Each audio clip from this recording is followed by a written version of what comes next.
నమస్కారం V3 news కు స్వాగతం లక్ష్యం సమాజహితం ముందుగా ముఖ్యాంశాలు ఢిల్లీలో వైరస్ ఉధృతిపై కేంద్ర హోం మంత్రి అమిత్ షా సమావేశం చికిత్స అందించడానికి వీలుగా కొత్త 20,000 బెడ్ల ఏర్పాటుకు నిర్ణయం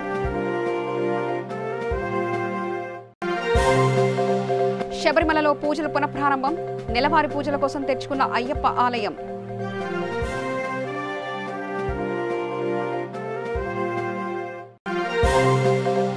అవినీతి పరులపై సీఎం జగన్ యుద్ధం ప్రకటించారు మీడియా సమావేశంలో మాజీ మంత్రి దాడి వీరభద్రరావు సంచలన వ్యాఖ్య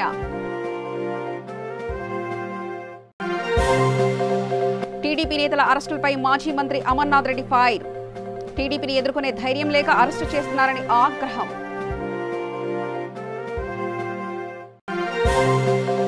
విశాఖలో ఏఐటీయూసీ నేతల నిరసన పెట్రోల్ ధరలపై పన్ను భారాన్ని వెనక్కు తీసుకోవాలని డిమాండ్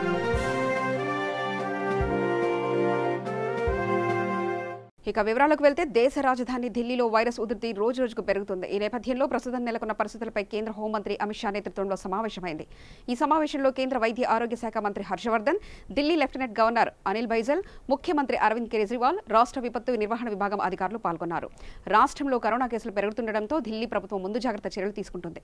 రోగులకు చికిత్స అందించడానికి వీలుగా వారం రోజుల్లో కొత్తగా 20,000 బెడ్లను అందుబాటులోకి తీసుకురావాలని అధికారులను ఆదేశించింది. హోటల్లో 4,000 మంచాలు, బ్యాంక్వెట్ హాల్లో 11,000 మంచాలు, నర్సింగ్ హోమ్స్లో 5,000 బెడ్లను ఏర్పాటు చేయాలని సూచించింది. ఢిల్లీలో జూలై 15 వరకు కరోనా కేసుల సంఖ్య 2.25 లక్షలకు పెరుగుతుందని ప్రభుత్వం అంచనా వేస్తుంది. జూలై 31 నాటికి ఈ సంఖ్య 5.5 లక్షలకు చేరుకోనున్నదని పేర్కొంది. దానికి తగినట్లు హాస్పిటల్స్, నర్సింగ్ హోమ్లలో మంచాల సంఖ్యను పెంచాలని నిర్ణయించింది.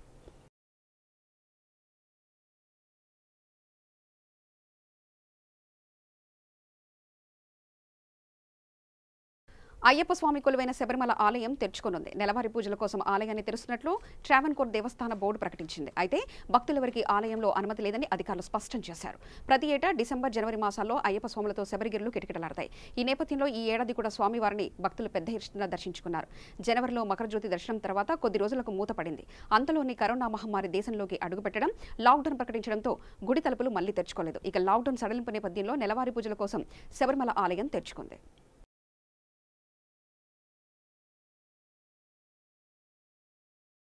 వైసీపీ రాష్ట్ర ప్రధాన కార్యదర్శి మాజీ మంత్రి దాడి వీరభద్రరావు సంచలన వ్యాఖ్యలు చేశారు. అవినీతి పరులపై సీఎం జగన్ యుద్ధం ప్రకటించారన్నారు. ఈ చర్యతో చంద్రబాబు వెన్నులో వణుకు మొదలైందని వ్యాఖ్యానించారు. ఆదివారం మీడియాతో మాట్లాడిన ఆయన టీడీపీ హయాంలో ప్రతి అవినీతి వెనుక చంద్రబాబు, లోకేష్ ఉన్నారని అన్నారు. అచ్చెన్నాయుడు అరెస్ట్ చేస్తే బీసీ అని, జేసీ ప్రభాకర్ రెడ్డిని అరెస్ట్ చేసే కక్ష సాధింపు అంటున్నారని, ఈ పద్ధతి సరికాదన్నారు. ఈఎస్ఐ నిధుల గోల్మాల్లో ఎవరి పాత్ర ఎంత ఉందో తెలియాల్సి ఉందన్నారు. అచ్చెన్నాయుడుపై ఇంత ప్రేమ చూపిస్తున్న చంద్రబాబు ఆనాడు కోడెల శివప్రసాద్ మీద ఎందుకు చూపించలేదని వీరభద్రరావు ప్రశ్నించారు. కోడెల మృతికి చంద్రబాబే కారణమని ఆయన ఆరోపించారు. అచ్చెన్నాయుడు బలహీన వర్గాల నాయకుడు కాదని, టీడీపీ నాయకుడు మాత్రమేనని స్పష్టం చేశారు. ఇదే సమయంలో టీడీపీ ఉనికిపైన వీరభద్రరావు సంచలన వ్యాఖ్యలు చేశారు. జగన్ దయ వల్లే టీడీపీ ఈ రోజు బతికి ఉందన్నారు. టీడీపీలో 22 మంది ఎమ్మెల్యేలు వైసీపీలోకి రావడానికి సిద్ధంగా ఉన్నారని ఆయన అన్నారు. అయితే రాజీనామా చేసి పార్టీలోకి రావాలని జగన్ పెట్టిన షరతులతో టీడీపీ బతికి ఉందని ఆయన వ్యాఖ్యానించారు.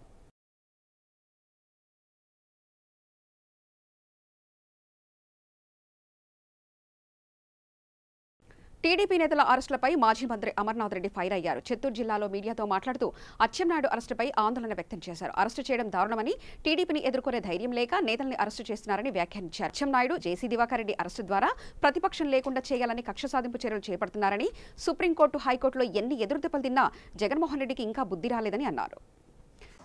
పాత్రికేయ మిత్రులకంతా కూడా నమస్కారం. ఆంధ్ర రాష్ట్ర ప్రభుత్వంలో ఈ సంవత్సర కాలంలో జరుగుతూ ఉండే కార్యక్రమాలు చూస్తే గత స్వాతంత్రం వచ్చినప్పటి నుంచి ఎప్పుడు ఈ రకమైనటువంటి పందాలు ఏ ప్రభుత్వాలు పోయినటువంటి దాఖలాలు లేవు. ఒక భయానకమైనటువంటి వాతావరణాన్ని సృష్టించి బెదిరించి భయపెట్టి లొంగ తీసుకునేటువంటి కార్యక్రమంలో వెళ్తూ ఉన్నాయనడానికి సంవత్సరం నుంచి జరిగినటువంటి అన్ని పరిణామాలు ఉదాహరణ. ఇది పరాకాష్ఠకు చేరుతూ ఉంది. ఎవరైనా క్వశ్చన్ చేసినా, అసెంబ్లీలో గట్టిగా మాట్లాడినా వాళ్ళని ఏ రకంగా భయపెట్టాలా, బెదిరించాలనేది జగన్మోహన్ రెడ్డి గారి ప్రభుత్వానికి బాగా తెలిసినట్టుంది. అదే కరెక్ట్ అనేటువంటి భ్రమలో పాపము జగన్మోహన్ రెడ్డి గారి ప్రభుత్వం ఉందనేది క్లియర్ కట్గా అర్థమవుతుంది. మనం చూస్తున్నాం స్టార్టింగ్ నుంచి కూడా కొట్టడము, తొయ్యడము, తీయడము ఇవే పనే. మొన్నటికి మొన్న బడుగు బలహీన వర్గాల వాళ్ళ పైన పడుతూ ఉన్నాడు. అంటే ఇతను వాళ్ళు వీళ్ళనిలే. ఈ మధ్యనే డాక్టర్ సుధాకర్, డాక్టర్ అనితారని వీళ్ళందరూ డాక్టర్లు క్వశ్చన్ చేసినా, ఎవరు క్వశ్చన్ చేసినా వాళ్ళని మానసిక రోగులుగా చిత్రీకరించే ప్రయత్నం చేశారు. ఒక బలహీన వర్గాలకు సంబంధించినటువంటి నాయకుడుగా అసెంబ్లీలో ప్రభుత్వాన్ని నిలదీస్తూ ఉంటే సమాధానం చెప్పే ధైర్యం లేకుండా, మంత్రిగా ఉన్నప్పుడు ఏదో తప్పులు చేసినావు, నీకేదో దాంట్లో నోటు పంపించావు, నోట్లో ఏదో డైరెక్ట్ చేసావు అనేటువంటి ఒక మాట చెప్తూ తెల్లారుజామున ఇంట్లో గోడలు ఎగిరి దూకి ఏదో దేశద్రోహిని పట్టుకోబోయేటువంటి విధంగా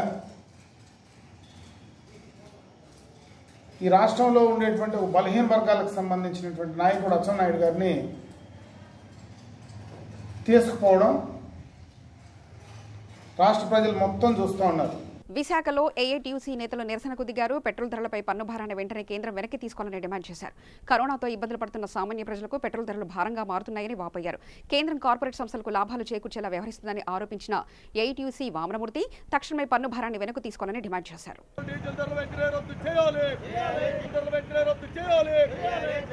అర్ధరాత్రి ఆయిల్ ధరలు పెంచుకునే ఇచ్చిన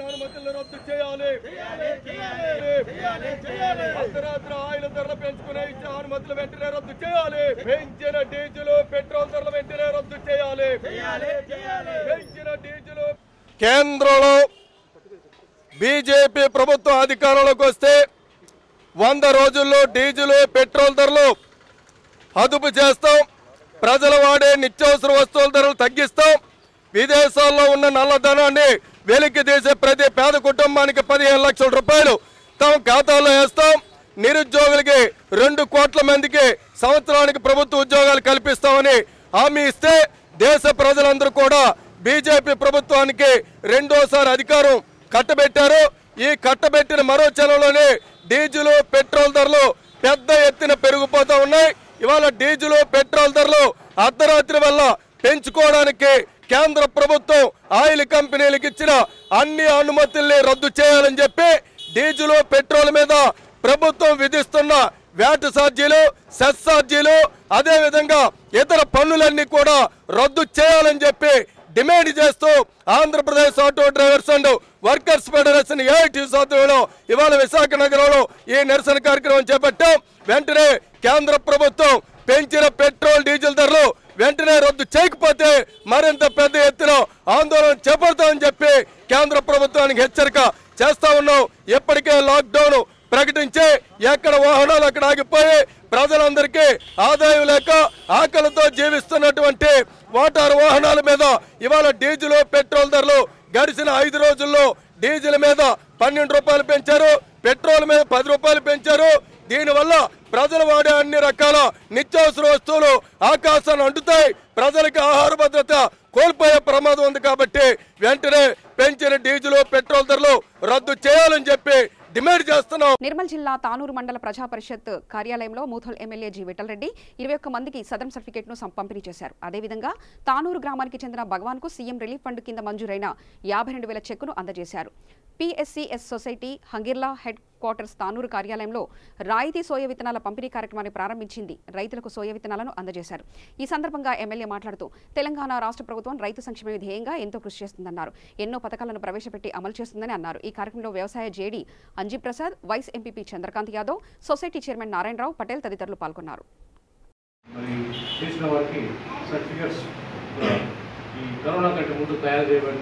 కానీ కరోనా రావటం వల్ల ఆఫీసర్స్ ఇవ్వలేకపోయినాం. మరి ఇప్పుడు ఈరోజు ఇస్తున్నాం. మరి ఇచ్చిన తర్వాత అప్లోడ్ చేయడానికి మీ సేవా సెంటర్ ఉంది. తర్వాత మన మండలంలో కొన్ని గ్రామాల్లో కూడా గ్రామ పంచాయతీలలో ఆన్లైన్ ఫెసిలిటీ ఉంది. ఆన్లైన్ ఫెసిలిటీ అయినా సెక్రటరీస్ అయితే అప్లోడ్ లేదు, మీరు కూడా ఉంటారు. మరి మీరు వారికి సర్టిఫికేట్ ఉన్న వారికి మీ గ్రామాల్లో సహాయపడి అప్లోడ్ చేస్తే వారు అప్లోడ్ అంటే అప్లికేషన్ పెడతారు. అది గవర్నమెంట్ లిస్ట్లో పోతుంది. మరి ఎప్పుడైతే ప్రభుత్వం ఆన్లైన్ స్టార్ట్ చేసి పెన్షన్ మందు తీసుకున్న వారు ఇంట్లో పెట్టుకోక దీనికి ఒక అద్దంలో పెట్టుకోండి, జిరాక్స్గా పెంచుకోండి, చేసి ఉంటే మీ సేవ ఉంటే పైసా చేసి ఇప్పించారు. ఈరోజు కొన్ని రేపు అన్ని 24 కొనాలు అయితే మొత్తం అది కూడా మరి దీంట్లో కూడా కొన్ని రినివల్ కూడా ఉంటాయి. దీంట్లో తర్వాత అక్కడ కూడా రినివల్స్ కూడా ఒక టైం తీసుకొని రినివల్ కూడా నిర్మల్లో ఇక్కడనో డేట్ తీసుకొని కూడా వాళ్ళకు చేయడానికి ప్రయత్నం చేస్తాం. మరి 57 ఏళ్ళ పెన్షన్ బీడీ కార్మికుల్లో ఏదైతే వాళ్ళకు కార్డు ఉందో వాళ్ళకు కూడా పెన్షన్ కార్యక్రమం మనకు గత మార్చి నెలలో అసెంబ్లీ జరిగింది. మరి సీఎంగా అనౌన్స్ చేశారు ఏప్రిల్లో మనం చేద్దామని. కానీ కరోనా రావడం వల్ల ఈ పనులన్నీ కొన్ని 3 నెలల నుంచి ఆగిపోయినాయి. ఇప్పుడు మళ్ళీ స్టార్ట్ అవుతాయి. కాగానే ఇవన్నీ కార్యక్రమాలు కూడా మన ముఖ్యమంత్రి గారు చేయడానికి సిద్ధంగా ఉన్నారు.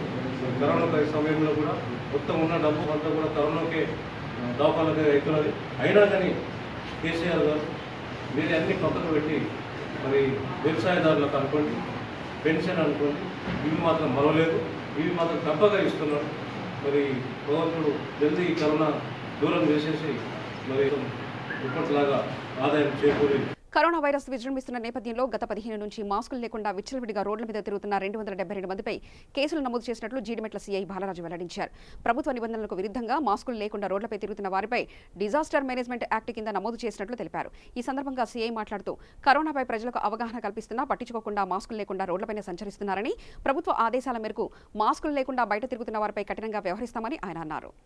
జీడిమెట్ల పోలీస్ స్టేషన్ పరిధిలోని ప్రజలకు విజ్ఞప్తి ఏంటంటే, మీకు అందరికీ తెలుసు గత కొన్ని రోజులుగా ఈ కరోనా కేసులు పెరుగుతున్న దృష్ట్యా మేము కూడా ప్రజల్లో అవగాహన కలిగించేందుకు చాలా విధాలుగా ప్రయత్నిస్తున్నాం. అదేవిధంగా ఈ ప్రతి ఒక్కరూ ఫేస్ మాస్క్ ధరించాలి. డిజాస్టర్ మేనేజ్మెంట్ యాక్ట్ ప్రకారం సెక్షన్ 51B ప్రకారం ఖచ్చితంగా పబ్లిక్ ప్లేస్లో ఎవరైతే సంచరిస్తారో తిరుగుతారో వాళ్ళు ఖచ్చితంగా ఫేస్ మాస్క్ ధరించాలి.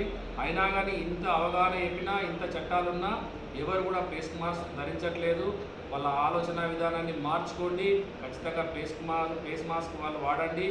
ఇప్పుడు దగ్గర ఈ 15 రోజుల్లో జీడిమెట్ల పోలీస్ స్టేషన్ పరిధిలో 270 కేసులు నమోదు చేసినాం. ఈ విధంగా ఫేస్ మాస్క్ లేని వారిపైన ఇంకా కూడా అంటే భవిష్యత్తులో ఈ కరోనా కేసులు పెరుగుతున్న దృష్ట్యా ఖచ్చితంగా వాళ్ళందరిపైన ఈ విధంగా ఎవరైతే పబ్లిక్ బహిరంగ ప్లేస్లోకి ఎవరైతే మాస్క్ లేకుండా వస్తారో వాళ్ళ మీద నిర్దాక్షిణ్యంగా ఖచ్చితంగా కేసులు బుక్ చేస్తాం.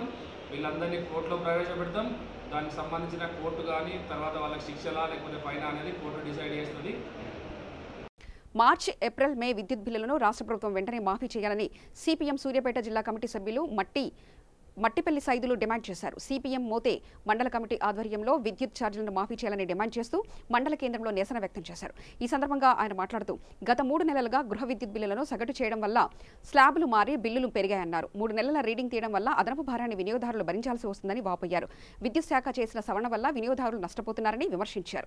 సగటు బిల్లులు వేసే విధానాన్ని ఉపసంహరించుకోవాలని కోరారు. పెరిగిన విద్యుత్ భారాన్ని ప్రభుత్వమే భరించాలన్నారు. కరెంటు బిల్లుల పేరుతో పేద, మధ్యతరగతి ప్రజలను రాష్ట్ర ప్రభుత్వం నిలుదోపిడి చేస్తుందని ఆయన విమర్శించారు. ఈరోజు సిపిఎం పార్టీ మోతే మండల కమిటీ ఆధ్వర్యంలో పెంచినటువంటి ఇటీవల వచ్చినటువంటి విద్యుత్ ఛార్జీలను వెంటనే ఉపసంహరించుకోవాలని చెప్పేసి సిపిఎం పార్టీ మోతే మండల కమిటీ ఆధ్వర్యంలో మండల కేంద్రంలో నిరసన తెలియజేయడం జరుగుతోంది. ఈరోజు మార్చి, ఏప్రిల్, మే ఈ 3 నెలలకు సంబంధించినటువంటి బిల్లు దాదాపు వేల రూపాయలు అనేక గ్రామీణ ప్రాంతాల్లో భూ అవసరాల కోసం వినియోగించుకున్నటువంటి కరెంటు కూడా ఛార్జీలు కూడా బాగా బిల్లులు ఎక్కువ రావడం జరిగింది. దీంతో కూడా పేద పల్లెటూరు ప్రజలు కూడా అనేక ఇబ్బందులు పడుతున్నటువంటి ఇప్పటికే కరోనా వచ్చి కూడా ఈరోజు కూడగలని పరిస్థితుల్లో వేల రూపాయలు, లక్షల రూపాయలు కరెంటు బిల్లు రావడం మూలంగా ఈరోజు కరెంటు బిల్లు కట్టేటువంటి పరిస్థితి లేదు. అందుకోసమే మేము టీఆర్ఎస్ ప్రభుత్వాన్ని కూడా సిపిఎం పార్టీగా డిమాండ్ చేస్తూ ఉన్నాం. వెంటనే ప్రభుత్వం విద్యుత్ ఛార్జీలు మొత్తం కూడా మాఫీ చేయాలి. ఏదైతే పేదలకు సంబంధించినటువంటి ఉన్నదో అది జూన్ నెల నుంచి మాత్రమే బిల్లులు రావాలి తప్ప ఈ 3 నెలలు మార్చి, ఏప్రిల్, మేకి సంబంధించినటువంటి బిల్లులన్నీ కూడా మాఫీ చేయాలని చెప్పేసి సిపిఎం పార్టీగా డిమాండ్ చేస్తూ ఉన్నాం. లేని ఎడల పెద్ద ఎత్తున కూడా ప్రభుత్వం ఉపసంహరించుకున్నంత వరకు పెద్ద ఎత్తున ఉద్యమాన్ని ఉధృతం చేస్తామని చెప్పేసి హెచ్చరిస్తూ ఉన్నాం. నిజామాబాద్ జిల్లాలో పలువురు బీజేపీ సీనియర్ నాయకులు ఆత్మ నిర్భర్ భారత్ కార్యక్రమంలో భాగంగా ప్రధాని నరేంద్ర మోదీ రాసిన సందేశాన్ని ఇంటింటికి ప్రచారం చేస్తూ మోదీ సందేశాత్మకమైన లేఖను ప్రజలకు అందజేశారు. ఎన్డీఏ 2 అధికారంలోకి వచ్చిన సంవత్సరం పూర్తి చేసుకున్న సందర్భంగా మోడీ గారి నాయకత్వంలో ప్రభుత్వం సాధించిన విజయాలపై క్షేత్రస్థాయిలో అవగాహన కల్పిస్తున్నారు. జిల్లా వ్యాప్తంగా పార్టీ నాయకులు కార్యకర్తలు ప్రతి ఇంటింటికి వెళ్లి ప్రజలకు వివరిస్తున్నారు. ఈ కార్యక్రమంలో బీజేపీ రాష్ట్ర కార్యవర్గ సభ్యులు ధన్పాల్ సూర్యనారాయణ గుప్తా, బీజేపీ జిల్లా అధ్యక్షులు బస్వాలక్ష్మి తదితరులు పాల్గొన్నారు. జై శ్రీరామ్. ఇందూరు ప్రజలందరికీ నమస్కారాలు. ముఖ్యంగా నరేంద్ర మోడీ గారు ప్రధానమంత్రి, భారతీయ జనతా పార్టీ 2వ దఫా కేంద్రంలో ప్రభుత్వం ఏర్పడ్డ తర్వాత 1 సంవత్సరం పూర్తి చేసుకున్న సందర్భంగా దేశ ప్రజలకు ఆయన అనేక సంస్కరణలు,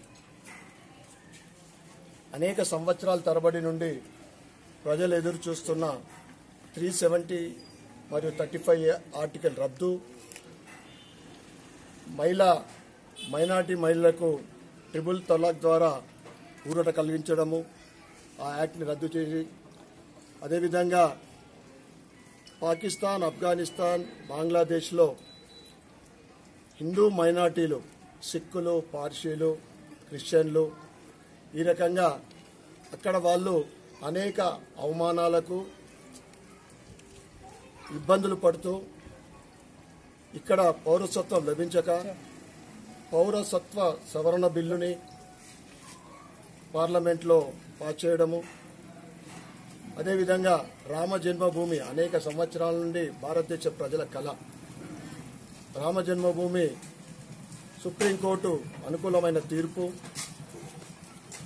ఈ విధంగా అనేక సంవత్సరాల నుండి ప్రజలు ఎదురుచూస్తున్న సంస్కరణల్ని ఈ 2వ దఫా బీజేపీ ప్రభుత్వం ఏర్పడ్డ తర్వాత ప్రజలకు కానుకగా ఇవ్వడం జరిగింది.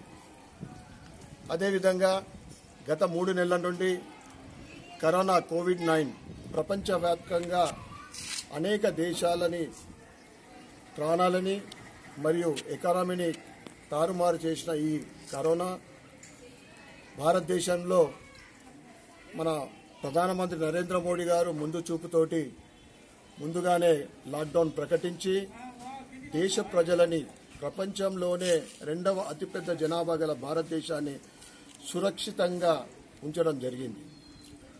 ఈ 3 నెలల కాలంలో ముఖ్యంగా నిరుపేదలు, రేషన్ కార్డు, వైట్ కార్డులు ఉన్నవాళ్ళు, కార్డు లేని వాళ్ళు, వలస కూలీలు, నిత్య కూలీలు, ఏం పని లేక అన్ని పనులు ఆగిపోయి చాలా ఇబ్బంది పడుతున్న సమయంలో మొదటగా 1,70,000 కోట్లతోటి జన కళ్యాణ్ యోజన ద్వారా ప్రజలకు ఆదుకోవడం జరిగింది.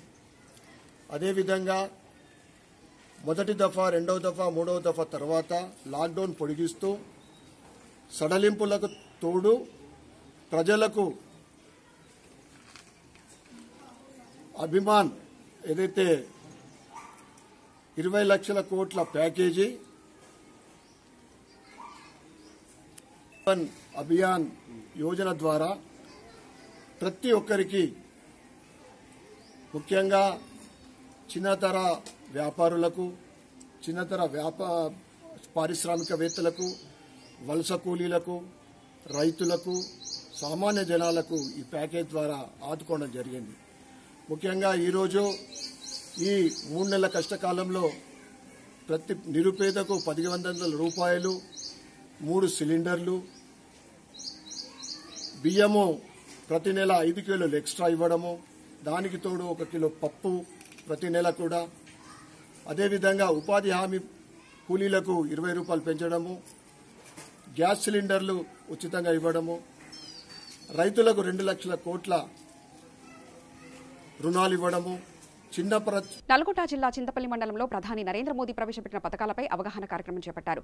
ఈ సమావేశంలో బీజేపీ సీనియర్ నాయకులు, స్వచ్ఛ భారత్ అభియాన్ కమిటీ తెలంగాణ రాష్ట్ర చైర్మన్ గార్లపాటి జితేందర్ గుప్తా ముఖ్య అతిథిగా పాల్గొని అభివృద్ధి కార్యక్రమాలపై వివరించారు. ఈ సందర్భంగా టీఆర్ఎస్ ప్రభుత్వంపై ఆయన అనేక విమర్శలు చేశారు. రాష్ట్ర స్వచ్ఛ భారత్ అభియాన్ కమిటీ చైర్మన్గా వ్యవహరిస్తున్నాను. గతంలో 2019 పార్లమెంట్ ఎన్నికల్లో నల్గొండ పార్లమెంట్ అభ్యర్థిగా పోటీ చేయడం జరిగింది.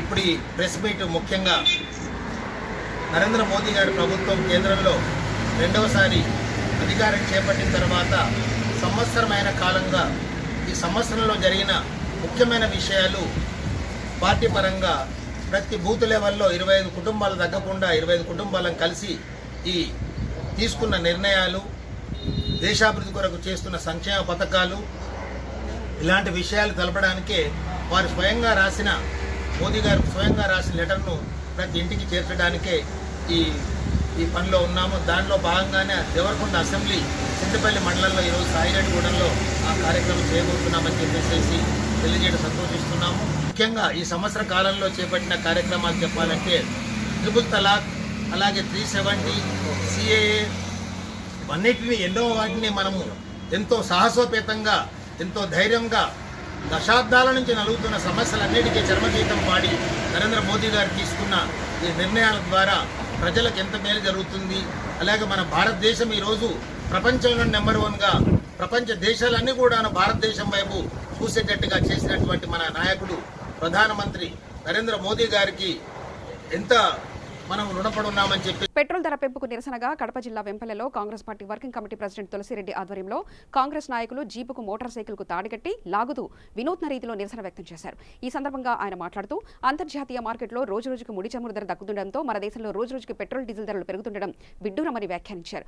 గత 6 రోజులుగా పెట్రోల్ ధరలు పెరుగుతున్నాయని ఆరోపించారు. ఈ 6 రోజుల్లో లీటర్ పెట్రోల్ ధర ₹3.31, డీజిల్ ధర ₹3.42 పెరిగాయన్నారు. పెట్రోల్, డీజిల్ కు సంబంధించి మన దేశ అవసరాలకు కావాల్సినంతలో 20% మాత్రమే మన దేశంలో ఉత్పత్తి అవుతుంది. మిగతా 80% పెట్రోల్ను, డీజిల్ను మనము అంతర్జాతీయ మార్కెట్ నుండి దిగుమతి చేసుకుంటాం. కాబట్టి అంతర్జాతీయ మార్కెట్లో ముడి చమురు ధర పెరిగితే ఇక్కడ పెట్రోల్, డీజిల్ ధరలు పెరుగుతాయి.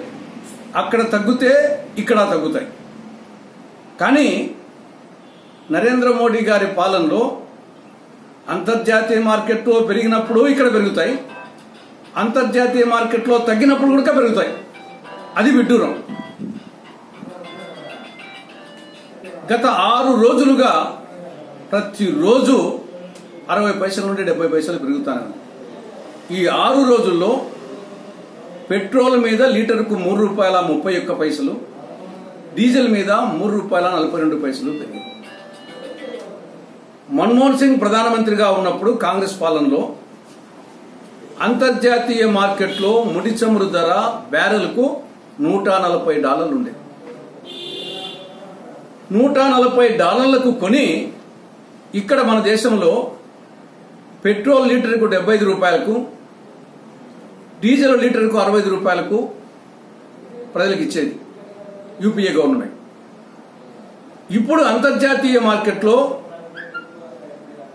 బ్యారెల్ ముడి చమురు ధర $20 తగ్గిపోయింది. అప్పుడు $140, ఇప్పుడు $20, అంటే 7 రెట్లు తగ్గిపోయింది. ఆ ప్రకారంగా ఇప్పుడు ఒక లీటర్ పెట్రోలు ₹10కో ₹11కో రావాలా, ఒక లీటర్ డీజిల్ ₹8, ₹9కో రావాలి.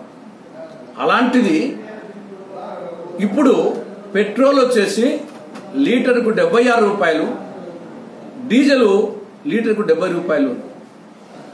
దీనికి కారణం అంతర్జాతీయ మార్కెట్లో తగ్గినటువంటి ఆ ధరను వినియోగదారునికి రాకుండా మధ్యలోనే మోడీ ప్రభుత్వం తన ఖజానాకు మళ్లిస్తా ఉంది. ఆ లాభానంతా అక్కడ మళ్లిస్తా ఉంది.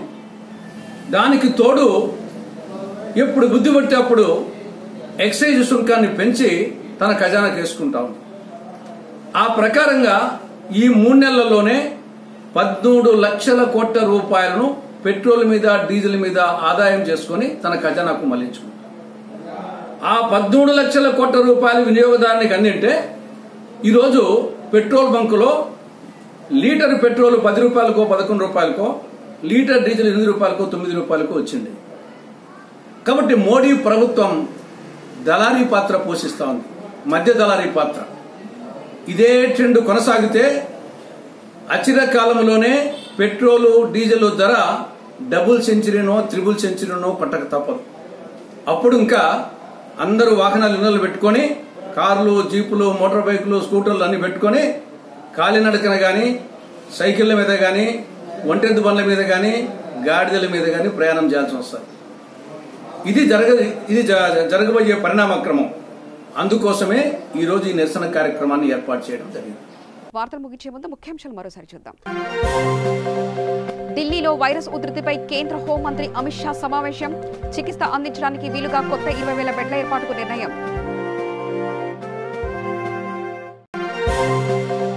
శబరిమలలో పూజలు పునఃప్రారంభం. నెలవారీ పూజల కోసం తెచ్చుకున్న అయ్యప్ప ఆలయం.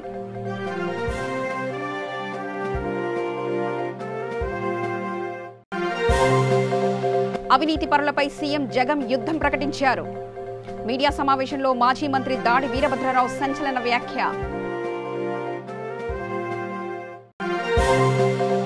టీడీపీ నేతల అరెస్టులపై మాజీ మంత్రి అమర్నాథ్ రెడ్డి ఫైర్. టీడీపీని ఎదుర్కొనే ధైర్యం లేక అరెస్టు చేస్తున్నారని ఆగ్రహం.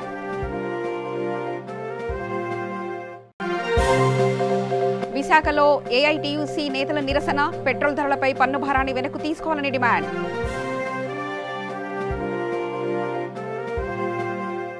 సమగ్ర సమాచార శ్రవంతిగా చూస్తూనే ఉండండి. V3 న్యూస్, లక్ష్యం సమాజహితం.